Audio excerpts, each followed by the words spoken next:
Okay, सो अभी तक में हमने रिलेवेंट कैश फ्लो के बारे में समझ लिया था, ठीक है। रिवाइज करो तो क्या क्या चीजें हुई। रिलेवेंट कैश फ्लो में क्या हमें इंक्लूड करना है और क्या इग्नोर करना है।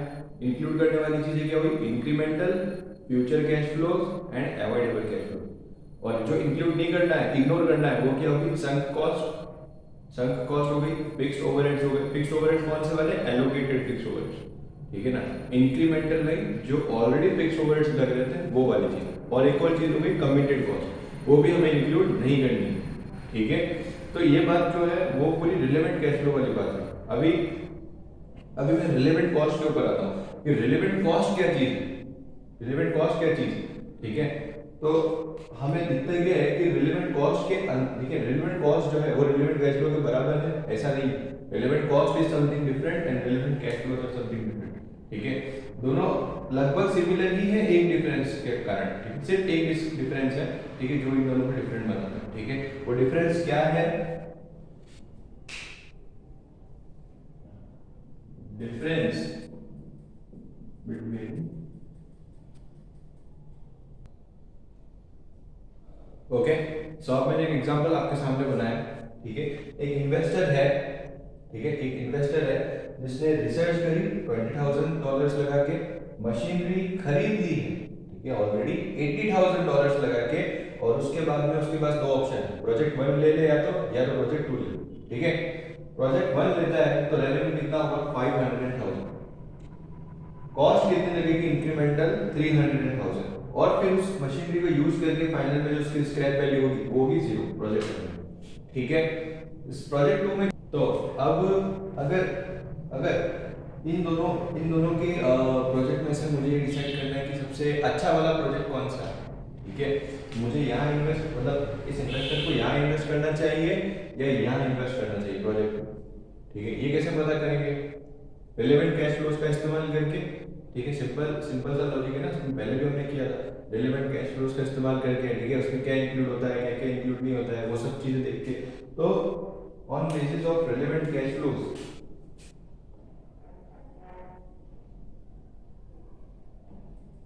Basis of relevant relevant cash flows, project 1 के रिलेवेंट कैश फ्लो क्या है, नेट बता देना, ठीक है। नेट नेट 1 लिख देता हूं, ठीक है। क्या हुआ, रेवेन्यू होगा रिलेवेंट कैश फ्लो में या नहीं होगा, सोचो आराम से बताओ। ऑब्वियसली होगा, है ना। रेवेन्यू बिल्कुल होगा, because it is something incremental, ठीक है। प्रोजेक्ट लेने की वजह से हो रहा है ना, रेवेन्यू हो गया। उसके बाद में कॉस्ट हो गया, ठीक है। स्क्रैप वैल्यू भी हो जाता, ठीक है, अगर जीरो नहीं होता तो। स्क्रैप वैल्यू भी है, मान लो जीरो, जीरो। टोटल क्या हुआ, 500,000 minus 300,000 plus zero, okay. 5 minus 3, 200,000, ये हो गया, ओके। अभी प्रोजेक्ट 2 की बात करते हैं, net cash flow of project 2। क्या हुआ, रेवेन्यू इंक्लूड होगा, बिल्कुल। कॉस्ट इंक्लूड होगा, स्क्रैप इंक्लूड होगा, जिसमें स्क्रैप ज्यादा है, ठीक है। तो 200,000 माइनस 150,000 प्लस 30, ठीक है। 50 प्लस 30, 80,000, ठीक है ना। This minus this plus this, ठीक है, ब्रैकेट में लिख लेना। अब तो सही, ठीक है। अब बताओ दोनों में से कौन सा अच्छा लग रहा है, 1, प्रोजेक्ट 1 अच्छा लग रहा है ना, तो ये ही डिसीजन होना चाहिए, ठीक है। So project 1 should be accepted. हमारा डिसीजन क्या हुआ,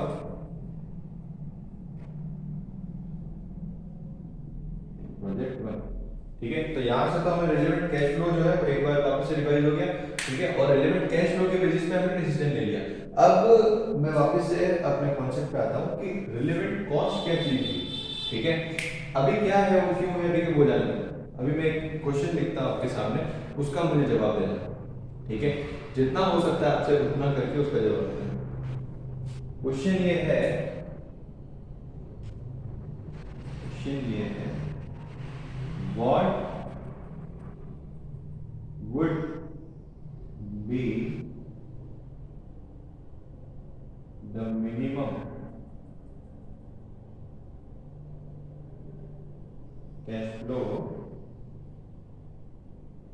demanded investor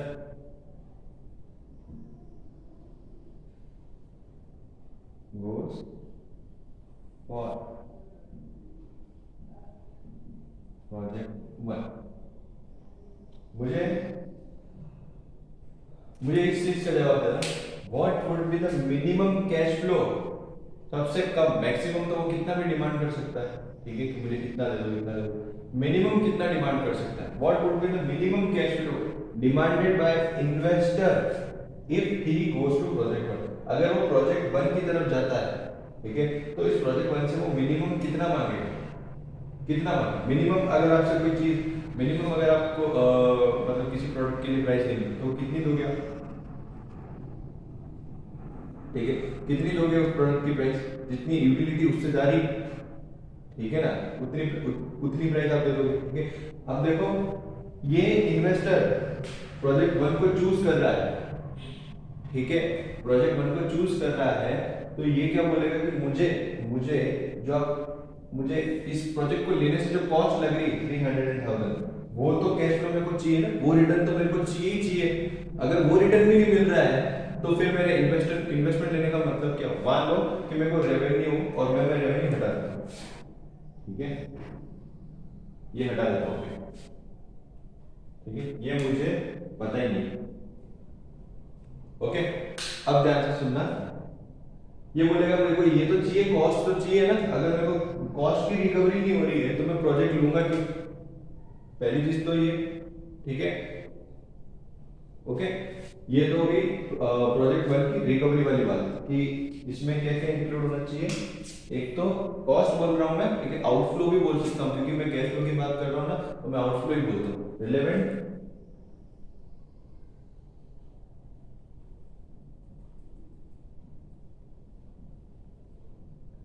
that is 300,000 relevant outflow। उसके बाद में ध्यान से देखना, अगर मैं प्रोजेक्ट 1 को ले लेता हूं तो मैं प्रोजेक्ट 2 जो है उसको इग्नोर कर रहा हूं, प्रोजेक्ट 2 जो है मैं उसको हटा रहा हूं, तो प्रोजेक्ट 2 से जो नेट फ्लो होने वाला है, नेट फ्लो जो होने वाला है प्रोजेक्ट 2 से, वो भी मैं बोलूंगा कि प्रोजेक्ट 1 मुझे रिकवर करके दे। अगर वो नहीं करके दे रहा है, ठीक है, सीधी बात है, वो नहीं करके दे रहा है, तो हम बोलूंगा ना कि मैं प्रोजेक्ट 2 की तरफ ही चला जाता हूं। आप भी दो प्रोडक्ट एक्स और वाई में आगे डिसाइड करते हो, तो आप एक्स को क्यों खरीदोगे, क्योंकि वाई की यूटिलिटी जो है वो भी एक्स में आ रही हो, ठीक है। अगर सेम प्राइस में वाई की यूटिलिटी और एक्स की यूटिलिटी मतलब सेम नहीं है, ठीक है, तो फिर आप कौन से वाले प्रोडक्ट को चूज करोगे जिसमें ज्यादा यूटिलिटी आपको मिले, ठीक है। प्रोजेक्ट 1 की तरफ मैं कब जाऊंगा, जब मुझे प्रोजेक्ट 2 की कैश फ्लो जितना है ना उतना ही मिल रहा है, ठीक है। अगर मान लो प्रोजेक्ट 1 में जो रेवेन्यू है और मेरे को 80,000 से कम मिल रहा है तो मतलब नहीं, ठीक है। 80,000 जो है वो भी मिलना चाहिए, क्योंकि प्रोजेक्ट 2 की रिकवरी हो रही है, और उसके बाद में कॉस्ट भी मिलनी चाहिए जो मैं आगे देने वाला हूं। समझ आ रही बात, क्योंकि आप खुद सोचो ना, प्रोजेक्ट एक्सेप्ट कर लिया, 300,000 का आउटफ्लो कर दिया, 80,000 जो थे इधर प्रोजेक्ट 2 में कमाना था वो भी मैंने लॉस कर दी, तो अब रेवेन्यू कितना होना चाहिए, अगर प्रॉफिटेबल सिचुएशन के हिसाब से सोचो तो मुझे मिनिमम से मिनिमम भी मेरे को 300,000 की तो रिकवरी होनी चाहिए, और उसके बाद में 80,000 का जो मैंने लॉस कर दिया है, ठीक है ना, प्रोजेक्ट 2 को नहीं लेके, वो भी मेरी रिकवरी होनी चाहिए, ठीक है। सो यहाँ पे मैं क्या लिखूंगा,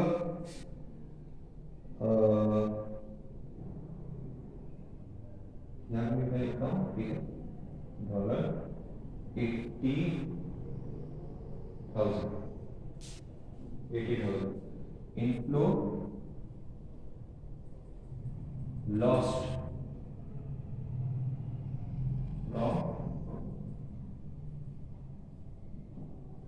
प्रोजेक्ट 2 से जो इनफ्लो लॉस हुआ वो 80,000, ठीक है। देखो यही चीज होती है अपॉर्चुनिटी कॉस्ट। जब भी हम किसी इन्वेस्टमेंट को या किसी ऑप्शन को चूज करते हैं और उसके चक्कर में कोई दूसरा ऑप्शन छोड़ देते हैं, ठीक है ना, दूसरा ऑप्शन छोड़ देते हैं, तो दूसरे ऑप्शन की जो भी इनफ्लो जो होता है, दूसरे ऑप्शन का जो भी प्रॉफिट होता है, दूसरे ऑप्शन की जो भी वैल्यू होती है, ठीक है, उसको हम बोलते हैं अपॉर्चुनिटी कॉस्ट, ठीक है, opportunity cost, what is opportunity cost, the value lost by not investing anywhere else and investing in this particular option, ठीक है, that is called opportunity cost. समझ आ गई बात, ये इंपॉर्टेंट है, ठीक है। अपॉर्चुनिटी कॉस्ट जो है किसको बोला जाएगा, inflow loss from project two, project two को नहीं लेने से जो इनफ्लो लॉस हो गया वो हो गई मेरी अपॉर्चुनिटी कॉस्ट, ठीक है, समझ आ गई बात। 300,000 80,000 टोटल कर दो कितना होता है 380,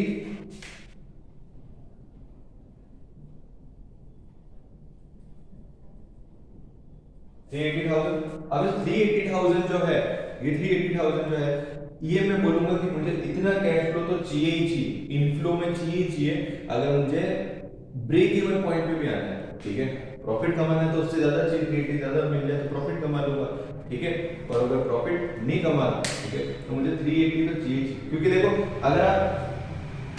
अगर यहाँ पे मैं 380 मांग लेता हूँ ना, 380 मांग लेता हूँ ना, और रेवेन्यू भी मेरा 380 आ जाता है ना, तो ये भी 80 हो गया और ये भी 80, ये तो 80 थी, ये भी दोनों प्रोजेक्ट बराबर। अगर मुझे इस प्रोजेक्ट को चूज करना है तो मुझे 380 से $1 भी ज्यादा, $1 भी ज्यादा मिल रहा होगा 380 से, ठीक है, 380,000 से $1 भी ज्यादा मिल रहा होगा तो मैं प्रोजेक्ट वन ले लूंगा। समझ आ गई बात। तो मिनिमम कैश फ्लो डिमांड कितना करेगा investor if he goes to project one, relevant outflow of that particular project, relevant outflow of this project one, and inflow loss from project two. समझ आ गई? Okay, so what is relevant cost? Relevant cost is this minimum return, minimum cash flow, minimum value that is being demanded if investor goes for project one. ठीक है, relevant cost में क्या include हुआ? Relevant outflow and inflow loss from project two. ठीक है, तो यहाँ पे मैं लिख देता हूँ रिलेवेंट कॉस्ट जो है उसमें क्या होता है,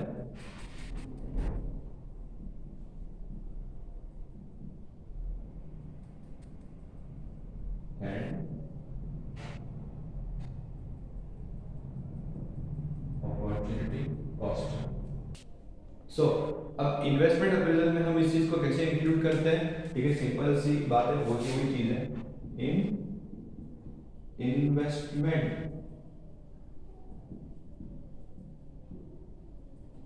अप्रेजल